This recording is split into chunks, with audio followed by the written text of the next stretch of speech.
Hello everyone, welcome to Commerce classes, and today we will be studying adjustments relating to income and expenses in the preparation of final accounts. Now when we talk about income and expenses, it implies that our adjustments are relating to outstanding expenses or expenses paid in advance, and same will be the case with the incomes also. So their adjustment will be done in statement of profit and loss as well as balance sheet. So we will be studying it accordingly. Now let us take up the first one herein, a closing stock. As we already know that when companies purchase stocks or sell stocks, they record it in purchases account, sales account. So throughout the year, the stock balance appears at its opening value. Then at the end of the year, closing stock is measured and it is given as a note to us. So closing stock is now to be entered into the books. So number one is that closing stock is our asset. It is a part of our current assets. So in the balance sheet, it will be appearing under the heading current assets and subheading inventories. So in inventories, we will be recording the closing stock at least of cost or market price. LCM rule is followed. Coming to statement and profit and loss. Now in this statement, we take up cost of materials or cost of inventories consumed, which includes two components. Number one is purchases, number two is changes in the stock. So in changes in the stock, this closing stock will be used and it will be compared against opening stock to find out changes. So we can say that in the statement of profit and loss, this information will be used to calculate changes in the inventories. So not much adjustment is here. We are directly taking this number one in the statement of profit and loss to measure change in the inventories, that is from opening stock to closing stock, how much change has occurred, because this will be adjusted in the cost of materials or cost of goods purchased to find out cost of goods sold or cost of goods used. Secondly, it is a part of our inventory since it is a closing balance, so it will appear in the inventories. Now, next adjustment, this is outstanding expenses.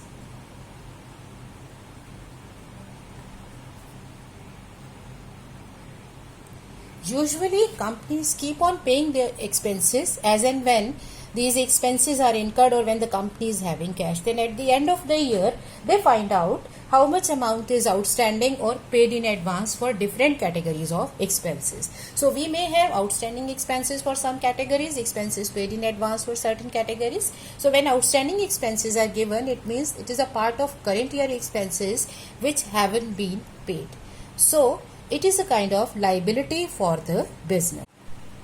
So as a liability, it will appear in the balance sheet, and as an expenditure, because it is a part of current year expenses which we haven't paid. Outstanding means it hasn't been paid. So amount belongs to current year, but it hasn't been paid. So in the statement of profit and loss, it will be added in the relevant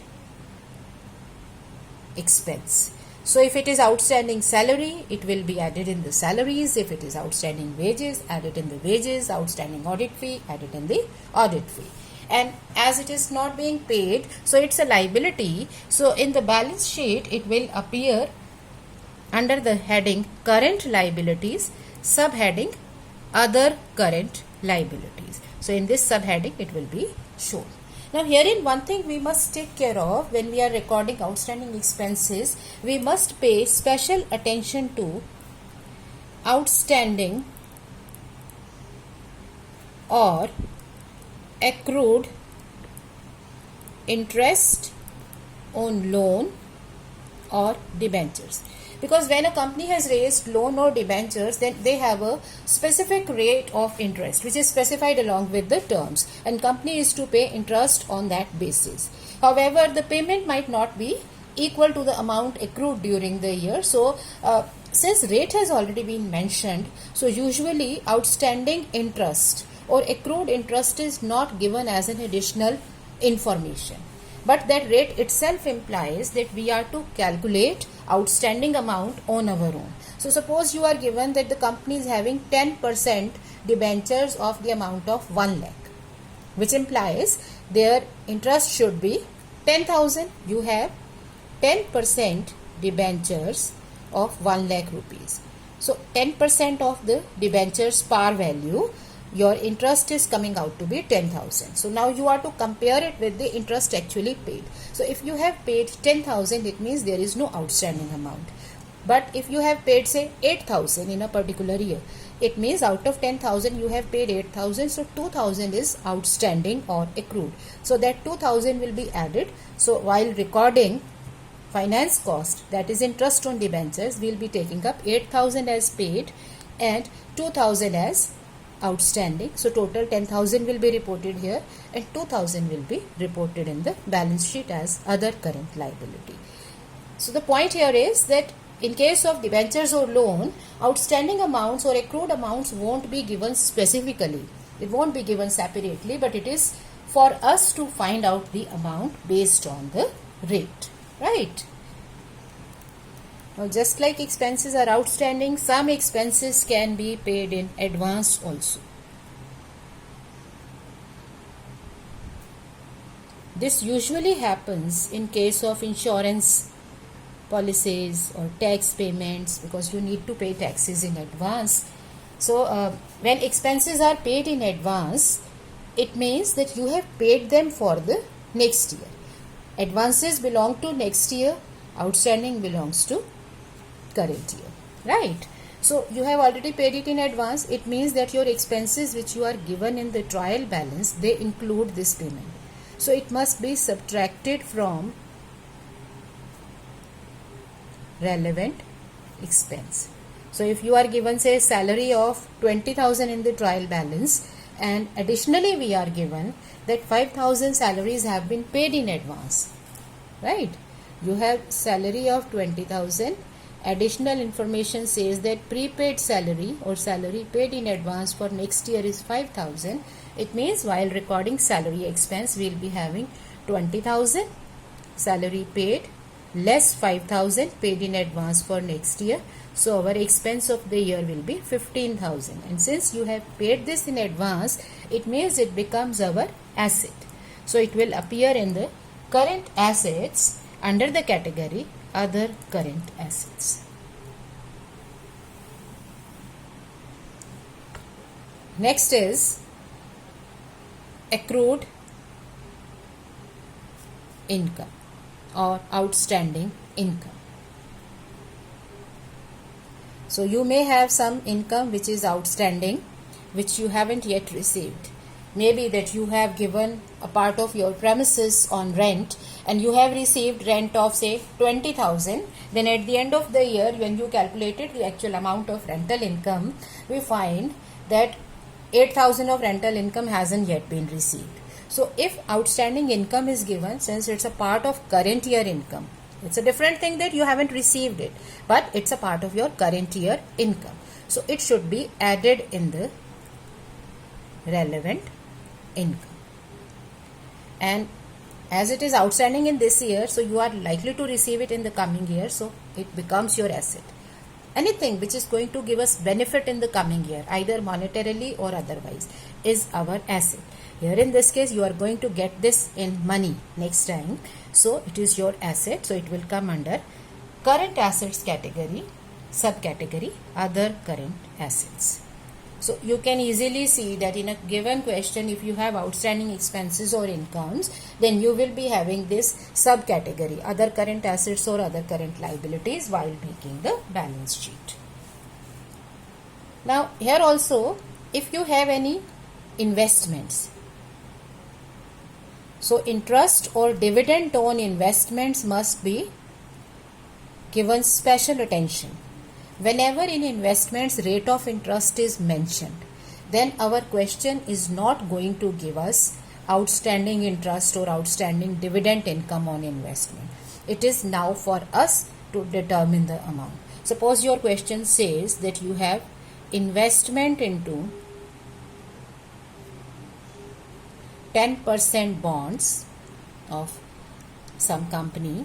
Say your investment is 8 lakh and its face value or par value is 10 lakh. And interest received is say 5 lakh. Sorry, it is 50,000. Right? Now, this is the interest that you have received. Since rate is mentioned, wherever rate is mentioned, our question is not going to give us outstanding or prepayments separately. It becomes our job to find out the amount outstanding or prepaid or pre-received. So, your bond is having 10% rate. It means interest is 10%, which is always given on the par value. So, your income should be 1 lakh. Whereas you have received only 50,000, which implies that 50,000 is still outstanding. So when we are preparing this statement of profit and loss, then our interest income received 50,000, outstanding or accrued 50,000. So total 1 lakh of income will be recorded, which is the actual income of the year.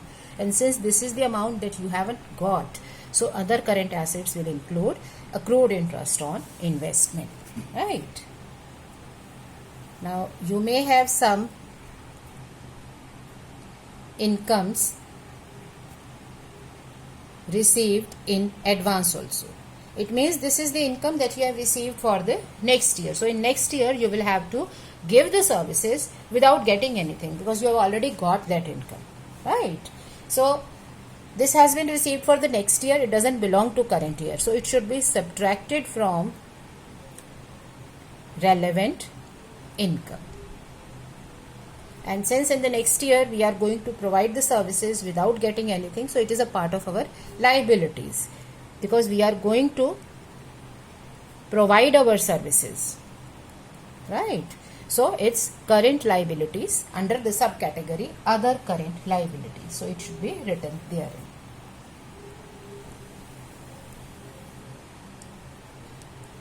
Next is depreciation and amortization. Your question may say provide 10% depreciation on plant and machinery or write off 50% of goodwill or patents are to be written off by 25%. So amortization relates to intangible assets. But remember, these are our assets. So goodwill, patent rights, copyrights, they are in this category. Depreciation is on the tangible fixed assets. So if we are to provide depreciation, you will calculate the amount, then it will be added in the heading depreciation and amortization. Just remember, in the format of statement of profit and loss, we have one category of expenses called depreciation and amortization. So it will be recorded therein. And then in the balance sheet, since we have depreciation relating to fixed assets which are tangible, amortization relates to intangibles, so it will be subtracted from relevant fixed assets, whether tangible or intangibles. So if you have plant of say 2 lakh rupees and you are to write off 20% of that, so 20% depreciation will be 40,000 and remaining 1,60,000 will be shown in the balance sheet. Right? Now you may have additional information in the form of writing off a part of accumulated expenses. Right? The company might be having preliminary expenses, discount on issue of shares or debentures, and now company is in the process of writing off these amounts. So if these are to be written off against the profits, so it will be a part of your expenses. So in the statement of profit and loss, it will be recorded in other expenses. Right? And in the balance sheet, it will be deducted from relevant amount in other current assets. So if you have say preliminary expenses of 10,000 and your question says write off 1/4 of this. So 10,000 is the amount given to us for preliminary expenses. You are to write off 1/4, that means 1/4 of this 2,500 will be added in the other expenses, and since this is the amount being written off, so out of 10,000, 25 is written off, so remaining 7,500 will appear in the balance sheet. So this is how we will be tackling incomes and expenses. Now these adjustments are fairly easy to handle because these are very simple, just having two impacts relating to your incomes or your expenses. Again, remember, these are your adjustments. So this information is given in the adjustment. That is why you are recording it twice. Okay. If any such information is given in the trial balance, it will imply that you have already passed an entry. And in that case, you won't be recording dual effect, but then you will have to go at the face value of the information given. So if your question trial balance includes depreciation, it means you have already passed entry depreciation to fixed asset, which means this part has already been adjusted, because when we say depreciation account debit to fixed assets, it means you have reduced your fixed assets. So you have already recorded this part, so you are left with this part, so it will be added in depreciation or amortization. Same is the case with, say, outstanding expenses. Now outstanding expenses, say outstanding rent, if it is given in the adjustment, these are the two effects. It is a part of expense and it's your liability, that is rent account debit or outstanding to outstanding rent, right? Now if your question is giving the same information not in adjustment but in the trial balance, your trial balance includes one account named outstanding expense, outstanding rent, it means you have already passed this entry. So you have already passed entry so and so expense account debit to outstanding expense. So you have already debited it, added it in the expense. So this part has been done and this will be recorded. Understand? So we are to see that if this information is a part of adjustment, both the effects are to be recorded. But if it is given in the trial balance, then we will have to see which part has been adjusted. Like for outstanding expenses, prepaid expenses, these will simply be recorded either as a liability or as an asset. But for depreciation, our entry is such that we record depreciation account or amortization account debit to so and so asset. It means the effect has already gone in the assets, so it will now be recorded here, right? So you just need to be very careful about these adjustments. Now these were simple adjustments. Now we are coming to some adjustments requiring additional calculations. Okay. So let us take up the next adjustment. This adjustment relates to debtors, that is bad debts, provision for bad debts, additional bad debts, etc. Right? So we will take up adjustments relating to debtors. Now this adjustment can be studied in two cases. Case 1 is when there is no provision for bad and doubtful debts existing. That is, there is no provision available. So what we are given is, we are given debtors, we are given bad debts. So these might be given to us in the question, and additionally we are given additional bad debts and we are required to create provision for bad and doubtful debts. Okay, so we are to create this account. So we are given debtors, bad debts, some more bad debts, and then a new provision is to be created which was not existing earlier. So right now there is no provision. Now before we solve this question, let us first understand what is the purpose of provision. So usually it happens that when you make sales on cash, you get cash immediately. But when you have sales being made on credit, you get debtors. Most of the time, of course, debtors pays you, but it may happen that out of your credit sales of say 50,000 rupees, some of the debtors might be having say 1,000 rupees or 500 rupees payable to you, could not pay you due to their being insolvent or due to some other reason. So if they are not able to pay off you, you have got bad debts. Bad debts means the debts which you could not recover. Now it's a kind of loss, right? So it's a loss for the business.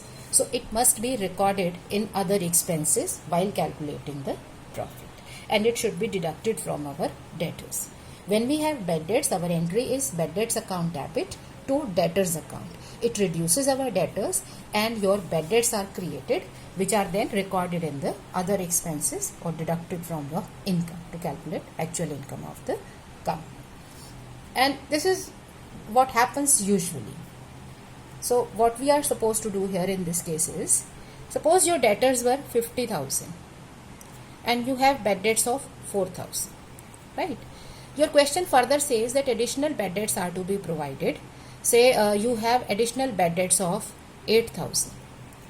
So after closure of the books, when you prepare trial balance, this was your status.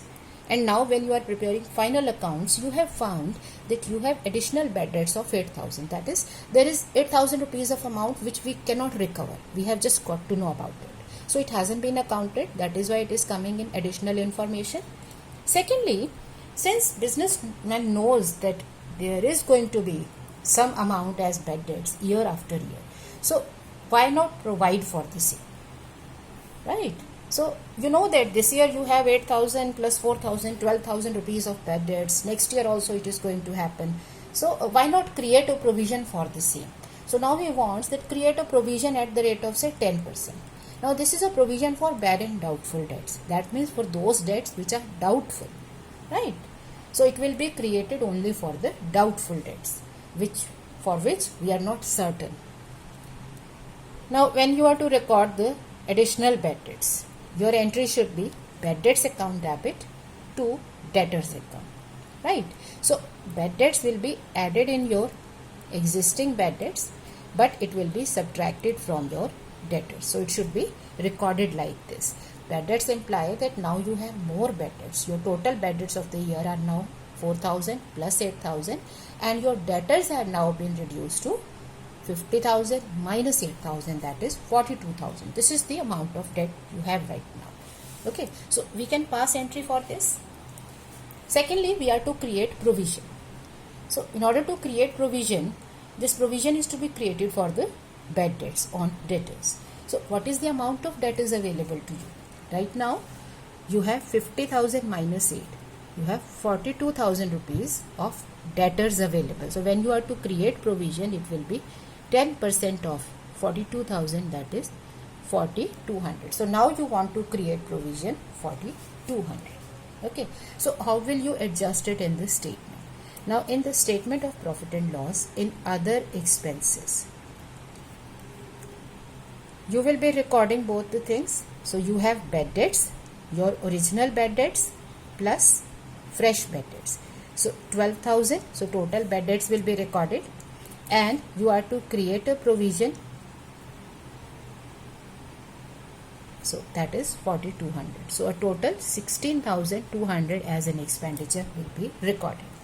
Now when it comes to balance sheet, under current assets, when we are recording trade receivables, so therein under debtors, we will be having their balance 50,000 less additional bad debts.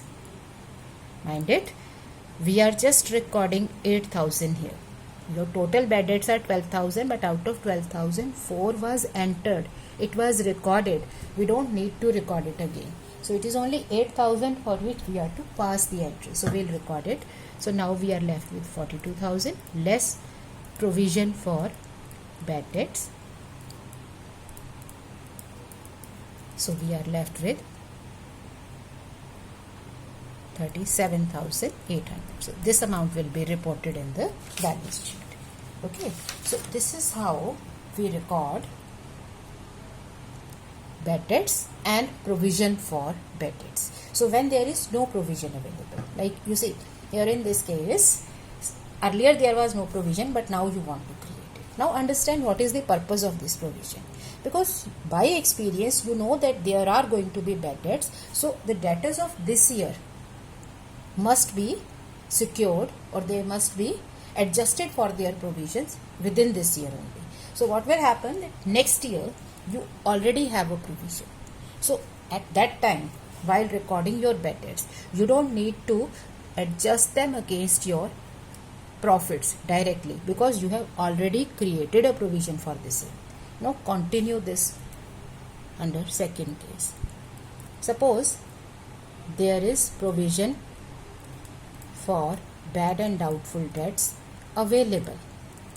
Okay, so we continue with this same question. You have already created a provision. So now your books are showing your debtors. Suppose second year your debtors are now 60,000.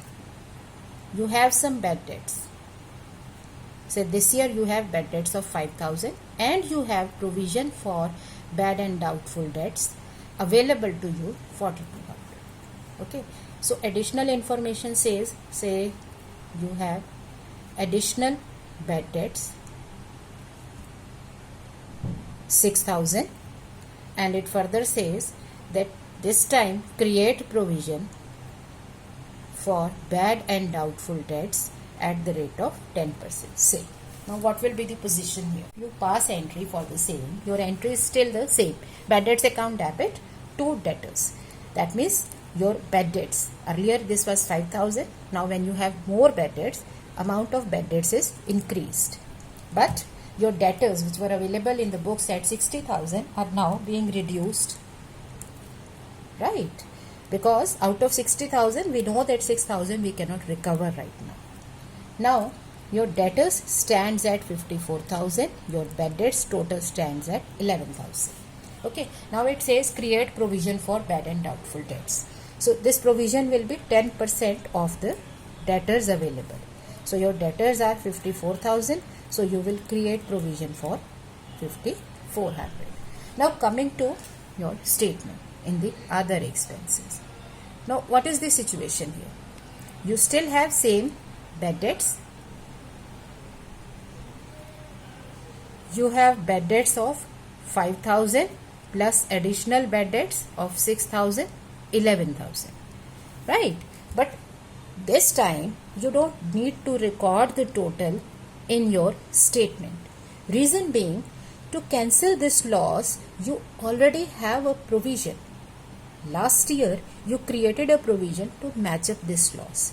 So you already have 4,200 available. That means if you are to write off these bad debts, your 4,200 is already available. So 4,200 can be cancelled against this. So less provision for bad and doubtful debts available.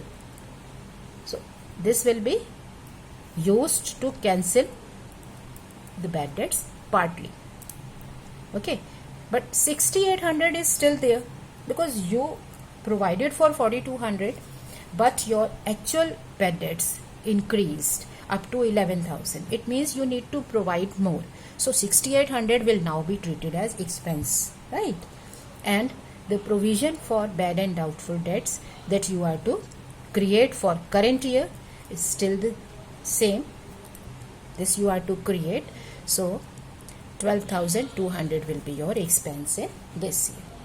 Coming to the balance sheet, in the current assets you have debtors 60,000 less additional bad debts,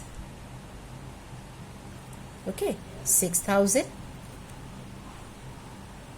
less provision for bad and doubtful debts. So that gives us, so this is our balance. So what do we get here? What do we find here? That whether a provision is existing or not, our balance sheet is going to show the same information. That is, you will be having debtors balance as given. Out of this you will deduct additional bad debts only, which are given in the adjustment. This will be deducted, right? Now these are the debtors which are there for the next year. So now you will be creating provision for bad and doubtful debts on this amount at some percentage. So remaining will be your amount to be shown in the balance sheet. So this is how you are going to tackle this in the balance sheet, right? So after understanding it case wise, now what we are doing is we are just trying to make the final inference. The final inference is whether there is a provision or not. Our balance sheet is going to show this information. This is your additional bad debt and this is the provision which is created on the balance. So this is what is going to come in the balance sheet. Now coming here. Now when you do not have any provision, entire amount of bad debts is recorded as the expense and fresh provision is created for next year, right? But when you have provision available, it means that this expenditure has already been provided for. So you don't need to write full amount. You are just to see how much amount is covered and how much amount is uncovered. The amount which has already been covered by a provision available in the books will be cancelled there only, and remaining will be recorded as the expense in the current year. And if you have provided, say, more cover, suppose your expense is 12,000 but you already have a provision of 15,000, so you can cancel 12,000, so you are left 3,000. So it means you do not have expense, you have recovery here. You provided for 15,000 but your bad debts are 12,000, so recovery 3,000, or recovery from the provision account. Like in this case, when you are left with the expense, it is added in the provision of current year. But if you have a negative balance recovery, then it will be recorded as negative and the net balance will be reported. So what is to be reported in the statement? We will be taking up bad debts given in the trial balance, bad debts additional. This is what we are doing in both the cases. Now, if you do not have a provision, this entire amount will be taken in the outer column. But if you have any provision given in the trial balance, you will adjust it against this and net balance will be reported. This is first set, and second set is provision for bad and doubtful debts for next year, which is given in adjustment. Okay, so this total will be taken in the statement. So this is how this calculation and adjustment of bad debts will be done.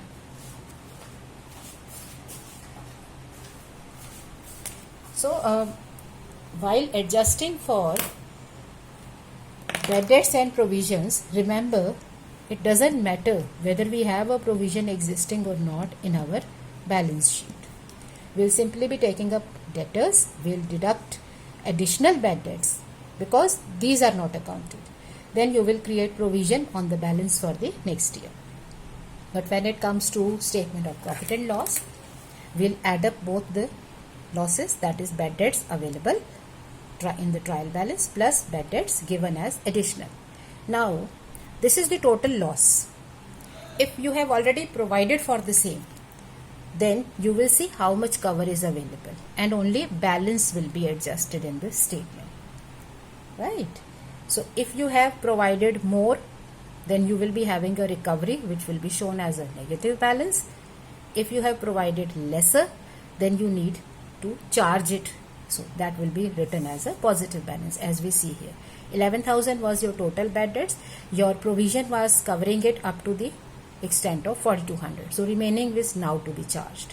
But suppose it was 14,000, it means you recover 3,000, you provided more, but your actual loss is 11,000, so you have got a recovery of 3,000. So this 3,000 is not to be charged, but it is left. So 3,000 will be put as a negative balance because this is negative, deducted, and then you are to provide for 5,400.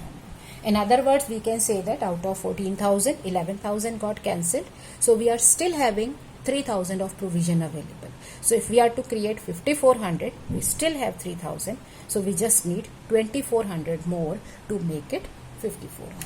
So in any case, take up the total bad debts. If you have any provision available, subtract it and then add provision for the next year. This will give you the total expenditure to be taken in the statement. So this is how bad debts are adjusted. Right. So we can understand this with one more example. Suppose we are given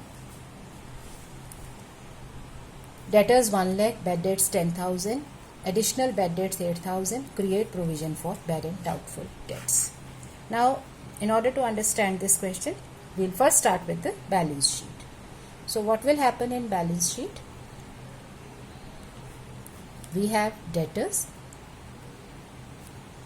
1 lakh. This will come of course under the notes to balance sheet. So additional bad debts 8,000, if you are to pass an entry for the same, so bad debts account debit to debtors. So expenses increased and debtors will be reduced.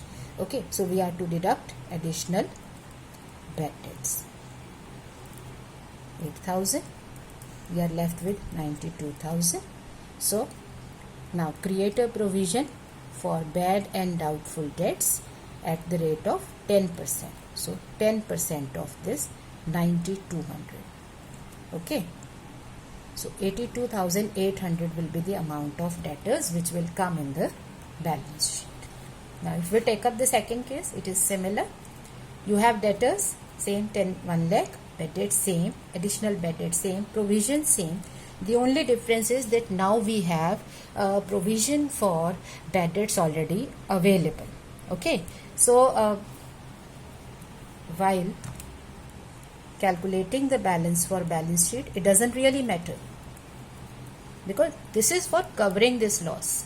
Okay, so you have debtors 1 lakh less additional bad debts, because this is additional bad debts, your entry will be your debtors will reduce and bad debts will increase. Now you will be creating provision for bad and doubtful debts at the rate of 10%. So on this 9,200. So 82,800 is the amount that will be showing in the balance sheet. Now coming to income statement. Now what will happen in the statement of profit and loss? In the category other expenses, we are having two things. Bad debts. So bad debts given in trial balance 10,000 plus additional bad debts 8,000. So total bad debts are 18,000. Now create provision for bad and doubtful debts for current year 9,200, which you have provided. So 27,200. So this was your loss and this is what you are providing for next year. Now coming here in the statement of profit and loss, when you have a provision existing, say bad debts given in trial balance 10,000 plus additional bad debts 8,000, 18,000. However, now in this case we will not take up this as the expense because we have provided for this loss. You have already provided 12,000 for bad debts. Okay, so this loss is 18,000, but you covered it up to 12,000. So less provision for bad debts. 12,000 has already been covered. It means you just have 6,000 of further loss which should be recorded now because this was covered.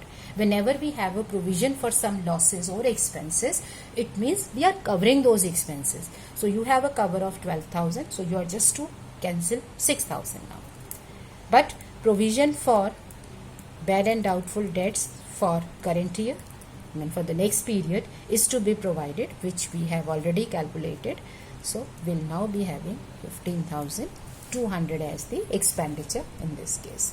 So this bad debts and provision for bad and doubtful debts requires a bit of adjustment, and we need to take care of the amounts to calculate the provisions. So given the two cases, you can make calculations for balance sheet, which in either case is going to be same, and the calculation of other expenses for statement of profit and loss, which in this case will be different. because herein we'll record all losses. These are all your losses. This is what has actually been incurred and this is what you are providing for next year. So you record both. However, in this case, this was your loss of course, but you provided for this in last year. So this was your cover. So you are just uncovered for 6,000. So that will be written off now. Like in the present case, you have provided for 9,200. Okay. So when we continue the same accounts for next year, you have provided for 9,200. Now if in next year your bad debts are of 10,000, it means your cover is 9,200. So you are falling short of 800 only. So next year your 800 will be recorded and then provision will be created for next period. Right. So I hope this adjustment is clear to you. Adjustment for bad debts and provision for bad and doubtful debts. Now in this category of adjustments we are left with two more adjustments. One is provision for taxes and another is commission of the manager or managing director. Again, these involve a bit more calculation. These are complex adjustments. So these two will be taken up next time. Meanwhile, go through these adjustments. Thank you.